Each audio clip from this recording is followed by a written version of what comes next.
I have to tell you, America, I am almost giddy because I feel a change in this country. I have worried about these things for so long, but you are waking up. It is amazing what is happening and the word that is spreading, and amazing how silent everybody is, except the name callers.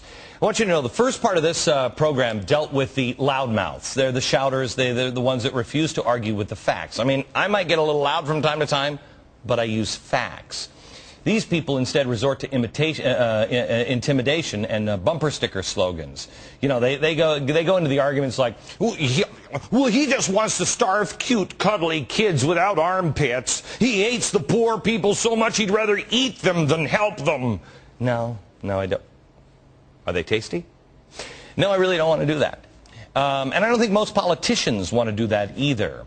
However, there are some politicians and mainly special interest groups that just want to get wealthy, or radical progressives, or in this case, believe it or not, I can't believe we're talking about communists, that support policies and enact policies, as we've just showed you, that don't help the armpitless kids.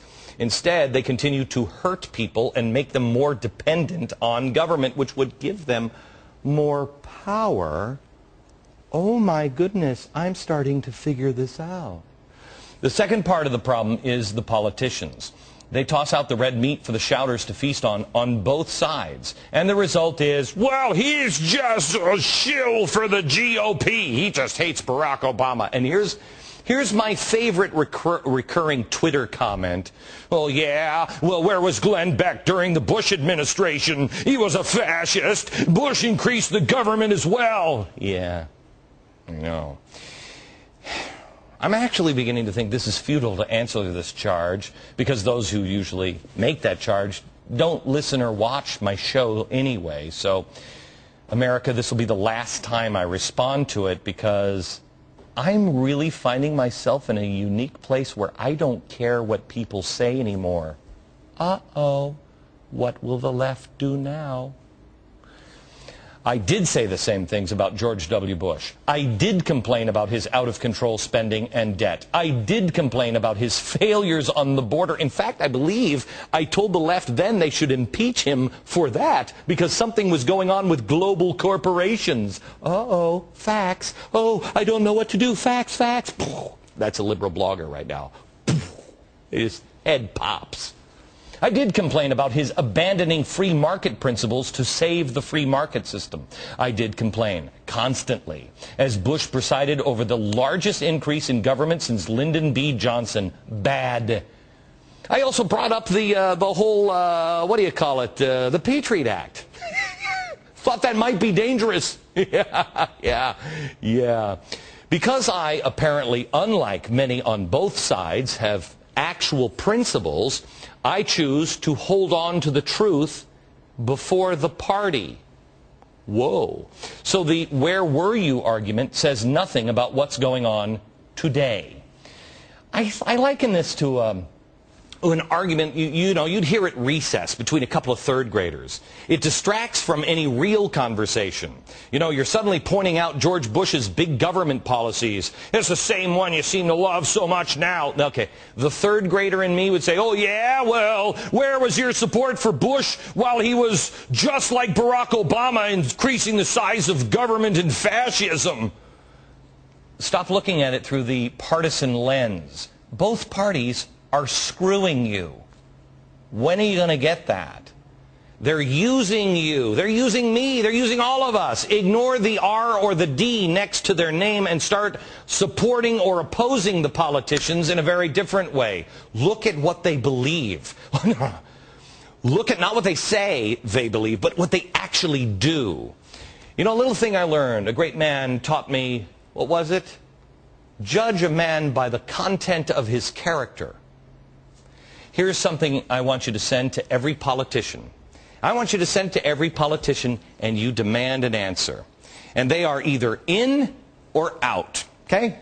We made it big, so, because I don't think, they have a hard time reading things. You know, I don't know if we've... All right, so we made it really big.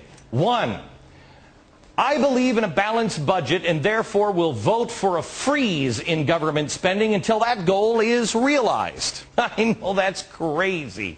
I believe government should not increase the financial burden on its citizenry during difficult economic times. Therefore, I will oppose all tax increases until our economy has rebounded. 3, I believe for more than 4 decades of U.S. dependence on foreign oil is a travesty. Can I ask you a question? Can you come up to 1, please? Let me ask you a question here, America. Are you kidding me? 4 decades they've been telling us, hey, we got to get away from foreign oil. Hello? We're getting worse. It's a travesty. Therefore, I will support an energy plan that calls for immediately increasing usage of all domestic resources, including nuclear energy, natural gas, and coal. I left out oil because I think it's just common sense. 4, I believe in the sovereignty and security of our country, and therefore will support measures to close our borders except for designated immigration points so we'll know who's entering in and why. And I will vehemently oppose any measure giving another country, the United Nations, or any other entity power over U.S. citizens. That includes czars, by the way. I'm pretty sure.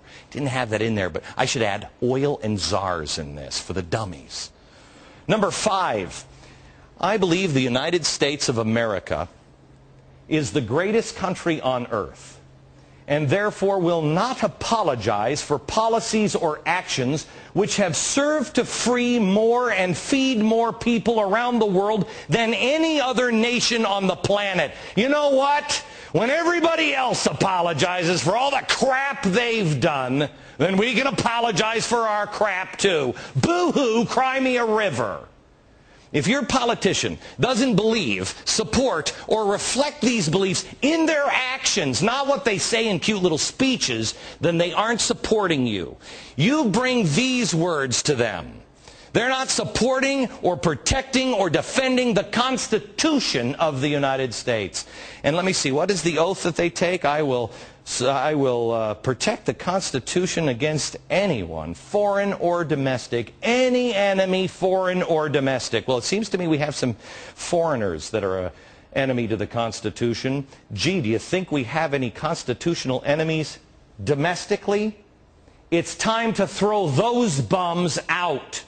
Starting Monday, make it very clear to these people. I want you to take this and you go to every place there's a politician. Whenever they're speaking, you ask them to take this oath.